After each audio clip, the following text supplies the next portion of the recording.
Claudia Cappa, bonjour et merci d'être parmi nous à ONU Info. Vous êtes donc spécialiste principale des statistiques à l'UNICEF et donc un nouveau rapport et des nouvelles données de l'UNICEF montrent que pendant la Covid-19, un certain nombre d'enfants ont été libérés de détention. Donc peut-être pour commencer, pouvons-nous revenir sur justement les chiffres et les faits? Dans le monde, on estime qu'il y a 260 000 enfants en conflit avec la loi. C'est-à-dire ce sont des enfants contre lesquels pèsent des allégations ou ayant été accusés ou jugés coupables d'avoir commis des infractions. Et 260 000 de ces enfants sont en détention. Maintenant, suite à la pandémie, plusieurs gouvernements ont pris des mesures pour libérer ces enfants. Et jusqu'à présent, nous avons estimé qu'il y a eu 45 000 enfants qui étaient libérés de détention suite aux changements que le gouvernement ont mis en place pour répondre à la COVID. D'accord. Et donc, vous parlez justement que 261 000 enfants sont encore détenus dans le monde.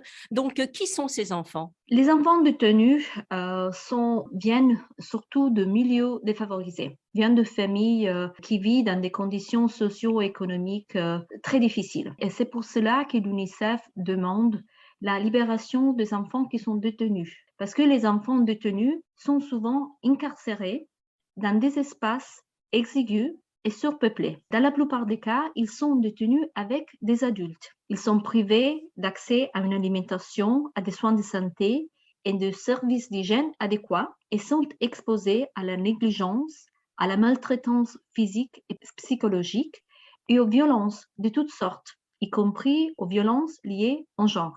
Et un grand nombre de ces enfants se voient refuser les droits à un avocat, n'ont pas de moyens, sont privés de leur famille et ne sont pas en mesure de contester la légalité de leur détention. Il y a beaucoup d'enfants qui sont en détention parmi, par exemple, les enfants de la rue. Donc, ils n'ont pas de moyens de se défendre et sont déjà dans des conditions de vulnérabilité. Donc, durant la Covid-19, donc, un grand nombre d'enfants ont été libérés. Donc, qu'est-ce qui a été mis sur place si rapidement pour que ces enfants soient libérés? La libération des enfants pendant la COVID a été motivée par le besoin de mitiger les risques associés avec, par exemple, la présence d'une très grande population dans des endroits très petits et limités. En même temps, il y a eu aussi des nouvelles tensions, c'est-à-dire des enfants qui ont été incarcérés, par exemple, parce qu'ils ont sorti, même s'il y avait une limitation qui avait été mise en place par les gouvernements. Donc, qu'est-ce qui s'est passé? Bien sûr, il y a eu cette pression de réduire le nombre de personnes dans des espaces limités. Mais cela nous a aussi donné l'opportunité de réinventer la justice des mineurs. Parce que ces nombres, qui est un chiffre très important, démontrent que des alternatives à la détention sont possibles. Il est possible de, par exemple, favoriser la réintégration de ces enfants avec leur famille. Mais l'UNICEF ne demande pas l'impunité. La question n'est pas d'éviter des mesures pour des enfants qui ont commis des crimes, mais c'est de voir des alternatives à la détention. Et c'est ça que le gouvernement a fait. On a pris des mesures pour promouvoir des formes différentes et alternatives de punition. Et vous avez des exemples concrets, justement? Bien sûr, les 84 pays qui ont mis en place ces mesures ont adopté d'autres formes de punition. Et donc, il faut, et c'est là que l'UNICEF demande, l'UNICEF appelle les gouvernements et la société civile à investir tout d'abord dans la sensibilisation aux droits juridiques des enfants au sein du système de justice et de sécurité sociale, particulièrement pour les enfants les plus marginalisés. Il faut ensuite renforcer l'assistance, la représentation et les services juridiques gratuits pour tous les enfants parce que plusieurs enfants n'ont pas les moyens pour pouvoir, par exemple, payer un avocat. Donc, ils n'ont pas les moyens de se défendre. Et parfois, il n'y a pas de crime.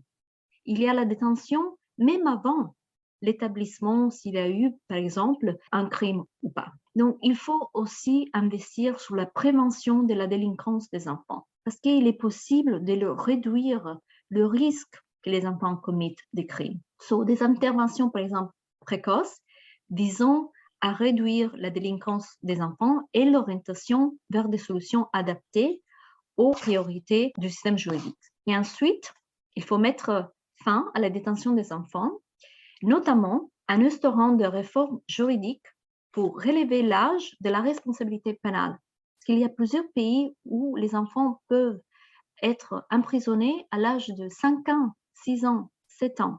Donc voilà, ce sont parmi des mesures que le gouvernement peut prendre pour faire face à ce problème. Et donc, ce rapport sort juste en avant-première du Congrès mondial sur la justice des enfants. Donc, qu'attendez-vous de ce congrès et en quoi ça consiste exactement? Ce congrès est une initiative très importante. Se concentre sur la prévention du crime, c'est-à-dire qu'est-ce qu'il faut faire pour prévenir le crime parmi les enfants.